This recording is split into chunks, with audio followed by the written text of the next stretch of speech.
आमचे मार्गदर्शक मोहनराव शिंदे सहकारी साखर कारखान्याचे चेअरमन, सांगली जिल्हा मध्यवर्ती बँकेचे संचालक माननीय मनोज बाबा शिंदे म्हैसाळकर यांना वाढदिवसाच्या हार्दिक शुभेच्छा. शुभेच्छुक त्रिशा इंडस्ट्रीज, MIDC पलूस, नवोदय विद्यालय जवळ पलूस, तालुका पलूस, जिल्हा सांगली.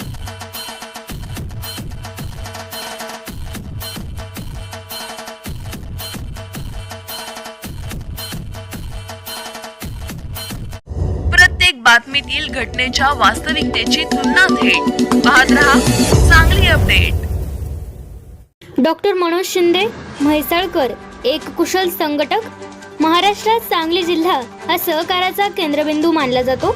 कला, क्रीडा, शेती, उद्योग व राजकीय क्षेत्रात आघाडीवर आहे. राज्याच्या राजकारणात सांगलीचा नेहमीच दबदबा आहे.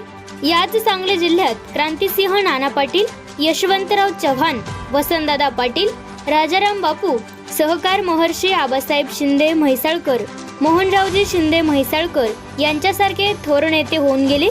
याच सांगलीत कैलासवासी मोहनरावजी शिंदे म्हैसाळकर व श्रीमती पद्मिनी देवी शिंदे म्हैसाळकर यांच्या पोटी एक रत्न जन्मले, ते म्हणजे मनोज बाबा होय.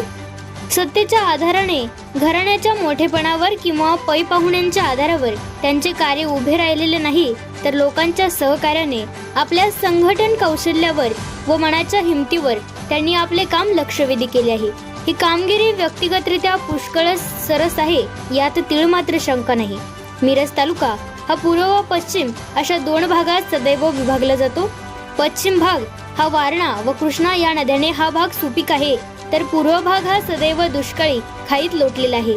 म्हणूनच माजी आमदार कैलासवासी माननीय मोहनरावजी शिंदे म्हैसाळकर यांनी साखर कारखान्याची योजना आखली व आरग बेडकच्या उजाड माळावर. कारण दुष्काळी भागातील गरीब व गरजू बेरोजगारांना कामाची संधी मिळावी, त्यांच्या घरची आर्थिक परिस्थिती कारखान्याच्या माध्यमातून थोडी का होईना सुधारावी, विकासाचे एक नवे पर्व सुरू व्हावे, या उद्देशाने सुरू करण्याचा मुख्य हेतू होता.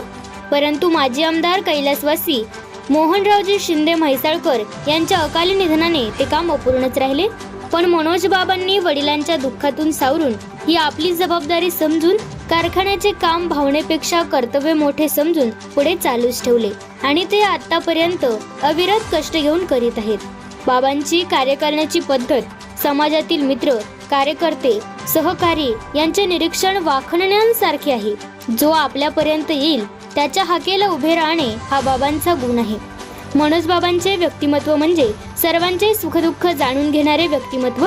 व्यस्त दिनचर्येतून जवळील मित्रांच्या, नातेवाईकांच्या सर्व कार्यक्रमांना तर हजर राहतात, परंतु कार्यकर्त्यांच्या, सहकाऱ्यांच्या घरातील लग्न समारंभाला उपस्थित राहणे, जावळ, मुंज, नातवंड्यांचे वाढदिवस इतकेच नव्हे तर कोणाचेही निधन झालेस त्यांच्या घरी जाणे, त्यांचे सांत्वन करणे, त्यांच्या दुःखाचा भार हलका करणे, असे विशाल अंतःकरणाचे व्यक्तिमत्व म्हणजे मनोज बाबा होय.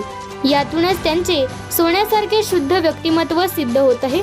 संघटन कौशल्य, जिद्द, चिकाटी, रात्रंदिवस काम करण्याची तयारी, संयम या व अशा अनेक गुणांनी मनोज बाबा मला तसे आम्हा सर्वांना आदरणीय आहेत. राजकारणात याच गुणांचा वेगळा रंग असतो. नुसती भाषणे असतात, परंतु मनोज बाबा या वेगवेगळ्या गुणांत बसत नाही. त्यांनी सर्वसामान्य गोरगरिबांना आश्रय दिला आहे. त्यांच्या सुखदुःखात सामील होतात, त्यांच्यावर प्रेमाची, मायेची फुंकर घालतात.